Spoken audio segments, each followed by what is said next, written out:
Hi guys, how are you? क्या हाल है आप लोगों के? आई होप कि आप सब लोग ठीक होंगे। आज पार्ट 2 हाजिर है। कल हमने पार्ट 1 किया था आर्ट ऑफ लविंग का। मेरे हिसाब से ये पार्ट 2 है और बुक के हिसाब से तो चैप्टर वाइज है। यहाँ पे हम चैप्टर वाइज नहीं कर रहे हैं। यहाँ पे हम थोड़ा थोड़ा बहुत जैसे वीडियो को शॉर्ट करके, क्योंकि वीडियो जो है वो लंबी हो जाती है। कल हमने जो की थी वीडियो वो कुछ ज़्यादा ही लंबी हो गई थी। मैं ये चाह रहा हूँ कि छोटी छोटी वीडियोस बनाऊँ ताकि उसमें काम की बात भी हो और आपका इंटरेस्ट भी बरकरार रहे, क्योंकि ये हमारी नेचर नहीं है ज़्यादा देर तक बैठना और सुनना। और इसलिए मैंने कहा अगर छोटी वीडियोस होंगी तो यूज़फुल भी रहेंगी और उसमें आपका इंटरेस्ट भी रहेगा। अच्छा, तो बगैर टाइम वेस्ट किए हम शुरू करते हैं part 2 art of loving by Erich Fromm. इसमें कहता है कि this attitude that nothing is easier than to love has continued to be the prevalent idea about love in spite of overwhelming evidence to the contrary। जो हमारे अंदर एक attitude पाया जाता है कि हमें लगता है कि प्यार से आसान कोई चीज़ दुनिया में है ही नहीं, लेकिन हम अगर ग्राउंड रियलिटीज़ को देखते हैं तो वो उसके बिल्कुल ही उल्टा है। माना प्यार, वो कहते हैं कि प्यार कोई खेल नहीं, ये जो लव इज़ डेंजरस, ये जो गेम है ये बहुत ही ख़तरनाक है, ये गेम जो है ये बहुत ही कॉम्प्लिकेटेड है। लेकिन हमारे अंदर ये एटीट्यूड पाया जाता है कि लव जो है वो बहुत ही आसान चीज़ है और इसे सीखने की, समझने की या इसके ऊपर सोचने की कोई ज़रूरत नहीं है। जैसे मैंने कल भी कहा था कि लोग प्यार में पागल हो जाते हैं, लोग प्यार में इंसान हो जाते हैं, लोग प्यार में खुदकुशी कर लेते हैं, अपनी जान से हाथ धो बैठते हैं। प्यार इतना ख़तरनाक है, लेकिन हमारे अंदर एटीट्यूड क्या पाया जाता है कि प्यार जो है वो बहुत ही आसान है, इसके बारे में हमें टेंशन लेने की कोई ज़रूरत नहीं है। लेकिन ऐसा नहीं है। प्यार बहुत ही ख़तरनाक चीज़ है। प्यार बहुत ही कॉम्प्लिकेटेड चीज़ है और जो चीज़ जितनी कॉम्प्लिकेटेड होगी उसको समझने के लिए उतनी ही एनर्जी चाहिए होगी और उतना ही टाइम चाहिए होगा और दूसरा कुछ। अच्छा, और आगे कहता है कि there is hardly any activity, any enterprise which is started with such a tremendous hopes and expectations that which fails regularly as love. If there is another activity, people would be eager to know reasons for the failure, to learn how one could be better, or they would give up the activity. ये कहता है कि दुनिया में शायद ही कोई ऐसी activity हो जो इतनी पैशन के साथ शुरू हो और रेगुलरली फेल होते हो और लोग उसके बारे में सोचते ही ना हो। माना अगर दूसरा कोई आर्ट हो, जैसे म्यूज़िक हो गया, पेंटिंग होगी या वाट एवर जो भी आर्ट हो, अगर वो आर्ट अगर फेल होता है तो हम क्या करते हैं, न कि उसके बारे में सोचते हैं कि ये चीज़ जो है वो फेल क्यों हो गई। लेकिन प्यार एक ऐसी चीज़ है जिसके बारे में कोई बंदा भी सोचता नहीं है फेल, क्योंकि वो उसको तो आर्ट ही नहीं समझता, वो तो उसको बहुत ही आसान सी चीज़ लेता है। सो ये कहता है कि ऐसी एक्टिविटी जो इतने पैशन के साथ शुरू हो, इतने पुरजोश अंदाज में शुरू हो और वो फेल हो जाए और लोग जो हैं वो उसके बारे में सोचें ही ना, ठीक है। इसके बजाय जो अगर दूसरी एक्टिविटी है तो उसके बारे में वो सोचेंगे, फिर या तो उसको बेहतर करने की कोशिश करेंगे या फिर उसको छोड़ देंगे। लेकिन प्यार के बारे में ऐसा कुछ नहीं है। प्यार को जो है वो ऐसा लाइटली में ले लेते हैं। एक्टिविटी इतने पुरजोश अंदाज में तो शुरू करते हैं, लेकिन अगर फेल हो जाए तो उसके बारे में वो बिल्कुल भी नहीं सोचते। हालांकि ऐसा नहीं होना चाहिए, उसके बारे में सोचना चाहिए आखिर ये चीज़ जो है वो फेल क्यों हो गई है, आखिर ये चीज़ है क्या। The first step to take is to become aware that love is an art just as living. We have to proceed like proceed to music और पेंटिंग। तो पहला स्टेप ये है कि पहले आपको ये अवेयर होना पड़ेगा, पहले आपको मानना पड़ेगा कि जो प्यार है वो आर्ट है। जैसे ज़िंदगी का जीना जो है वो आर्ट है, ठीक है। लेकिन लोगों को करके हमको सबको ये भी नहीं पता है कि ज़िंदगी क्या है या ज़िंदगी भी कोई आर्ट है। तो पहले हमको ये समझना पड़ेगा कि व्हाट इज़ लाइफ। उसके बाद ये कि लाइफ को कैसे गुजारा जाए। जो कहते हैं कि ज़िंदगी यहाँ गुजर जाती है, यहाँ ज़िंदगी को गुजारा जाता है। यहाँ पे क्या होता है कि कॉमनली क्या है कि लाइफ जो है वो गुजर रही होती है और इंसान को पता भी नहीं होता है। हमें क्या पता है लाइफ के बारे में, या हमने जो स्टोरीज सुनी हुई हैं, जैसे कल भी मैंने कहा था, हमारा माइंड जो है वो सिंपल स्टोरीज में यकीन रखता है। हमें पता है कि लाइफ क्या है, सिंपल है। बंदा पैदा हुआ, उसके बाद उसने काम काज किया और मर गया, बस सिंपल यही लाइफ है। या ये है कि बंदा पैदा हुआ, उसके बाद वो पढ़ा और कामयाब हुआ और उसके बाद वो मर गया, बच्चे बच्चे पैदा किए, यही लाइफ है।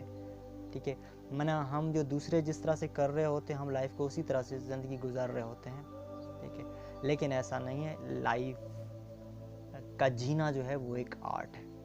ठीक है, सो इन द सेम वे उस लाइफ के अंदर लव जो है वो भी एक आर्ट है, जैसे म्यूज़िक आर्ट है, जैसे पेंटिंग आर्ट है, और दूसरे जो भी हो गए आर्ट वो है। तो प्यार भी एक आर्ट है और उसको सीखने की, समझने की ज़रूरत है। ठीक है, जैसे ज़िंदगी का जीना भी एक आर्ट है। Necessary steps to learning any art, theory, practice and more important the ultimate concern. अब किसी आर्ट को सीखने के लिए क्या चाहिए होता है? अब किसी भी आर्ट को सीखने के लिए इम्पोर्टेंट चीज़ें क्या हैं? Theory, practice and the more important ultimate concern. के पहले आपको थ्योरी चाहिए। अगर कोई आप आर्ट सीख रहे हैं तो पहले आपको थ्योरी के बारे में बिल्कुल सही तरह से पता होना चाहिए कि इसकी थ्योरी क्या है। उसके बाद आपने उसकी प्रैक्टिस करनी है। एंड सबसे इम्पोर्टेंट जो चीज़ वो क्या है? अल्टीमेट कंसर्न, कि आपका उसमें दिल भी हो। ऐसा ना हो कि आपका उसमें कोई कंसर्न ही ना हो। अगर आप म्यूज़िक सीख रहे हैं, इट डजंट मीन कि अब आपका उस म्यूज़िक में कोई दिलचस्पी नहीं है और म्यूज़िक जो है वो सीखना आपके लिए मजबूरी है। मजबूरी कहते हैं तो नहीं, अल्टीमेट कंसर्न होना चाहिए आपका, कि आपको प्यार सीखना है, आपको प्यार समझना है। तो उसमें जो क्या है कि और कोई डिस्ट्रक्शन ना हो। जैसे आइंस्टाइन के बारे में ये मशहूर है कि वो जो है वो अपनी चाबियां भूल जाता था। लोग उसे कहते थे कि यार तुम इतने बड़े साइंटिस्ट हो, तुम्हें अपनी चाबियां याद नहीं हैं। तो वो आइंस्टाइन कहता था कि मैं चाबियां याद करने के लिए थोड़ी पैदा हुआ हूँ। और वो लोग कहते थे कि आइंस्टाइन की जो है वो मेमोरी कमज़ोर थी। माना इवन वो जो है वो खाना खाना भी भूल जाता था कि मैंने खाना खाया है कि नहीं खाया है। अब आइंस्टाइन कहता है कि मैं जब भी कोई काम करता हूँ तो मैं बाकी सारी चीज़ें जो है वो भूल जाता हूँ। दैट्स कॉल्ड क्या, कमिटमेंट या डेडिकेशन किसी काम के लिए। तो अगर आप लव को सीख रहे हैं, उसमें आपकी कमिटमेंट नहीं है, डेडिकेशन नहीं है, प्रिजर्वेशन नहीं है, तो आप लव को जो है वो नहीं सीख सकते। लव क्या, कोई भी आर्ट आप नहीं सीख सकते अगर आपके अंदर ये theory, practice and the most important thing, theory और प्रैक्टिस दोनों से एक इम्पॉर्टेंट चीज़ है जिसको कहते हैं अल्टीमेट कंसर्न। ओके, अगर आपकी उसके अंदर कोई दिलचस्पी नहीं है तो आप वो जो है वो आर्ट कभी नहीं सीख सकते और ना ही कभी वो आर्ट आप उसको समझ सकते हैं। इंस्पाइट आगे कहता है कि in spite of deep craving for love, everything else is considered more important then love, success, Prestige, power, money. लोग प्यार कितने भूखे हैं, लोग प्यार के लिए इतना मरते हैं। प्यार के बारे में उन्होंने बहुत कुछ सुना है, गाने वगैरह और मूवीज़। प्यार के माना इंसान जो है वो प्यार का प्यासा है, लेकिन वो इम्पोर्टेंस किसको देता है? फिर भी वो प्यार के बारे में माना सीखना, समझना नहीं चाहता। वो मनी, पावर और प्रेस्टीज, जो मैंने बात की थी कि हमारा जिस तरह से समाज जैसे चल रहा होता है, हम भी समाज के पीछे पीछे ऐसे ही चल रहे होते हैं। तो समाज में क्या है कि आजकल मनी, पैसा उसकी इम्पोर्टेंट है, पावर की इम्पोर्टेंस है और प्रेस्टीज की, सक्सेस की, ये इम्पोर्टेंट चीज़ें हैं। लेकिन हालांकि प्यार इतना इम्पोर्टेंट है, लोग प्यार के लिए मरे जा रहे हैं, लेकिन उन्हें वो चीज़ इम्पोर्टेंट लगती नहीं है। मीन्स के अब हार्डली ऐसा हो कि बंदा सक्सेस के पीछे बंदा मर गया हो, लेकिन हम देखते हैं कि प्यार में बहुत सारे लोग मरते हैं। या प्रेस्टीज के पीछे कोई बंदा है, किसी ने अपनी जान दे दी हो। ओके, ये चीज़ें इतनी ख़तरनाक नहीं है जितना प्यार जो है वो ख़तरनाक है, लेकिन लोग उसको इतनी इम्पोर्टेंस नहीं देते। उसकी बनस्पत क्या, वो इसको प्रेस्टीज को, पावर को, मनी को, इसको ज़्यादा इम्पोर्टेंस देते हैं और इसके लिए लव जो है वो इतनी इम्पोर्टेंस नहीं रखता। और आगे कहता है कि only those things are considered worthy of being learned with which one can earn money, prestige, love is profitless in modern sense. कि मॉडर्न सेंस में आज के समाज में लव जो है वो प्रॉफिटलेस है। माना हमारे यहाँ प्रॉफिटफुल कौन सी चीज़ें हैं, प्रॉफिट कौन सी देती हैं? ठीक है, सो ऐसी एक्टिविटी जिससे हमें पैसा मिले, प्रेस्टीज या सक्सेस हो, तो वो चीज़ें जो है वो प्रॉफिट वाली हैं। और जिसमें ये सारी चीज़ें हमें नहीं मिल रही हैं और जिसमें हमें जो दुनियावी प्रॉफिट नज़र नहीं आ रहा है, वो जो चीज़ें हैं वो काम की नहीं है। ओके, सो प्यार में हमें कोई प्रॉफिट नज़र नहीं आ रहा होता है, माना हमें कोई पैसे वगैरह नहीं मिल रहे होते, तो हम वो चीज़ जो एक्टिविटी नहीं करते हैं, बल्कि हम वो एक्टिविटी करते हैं जिसमें हमें कोई प्रॉफिट नज़र आ रहा होता है।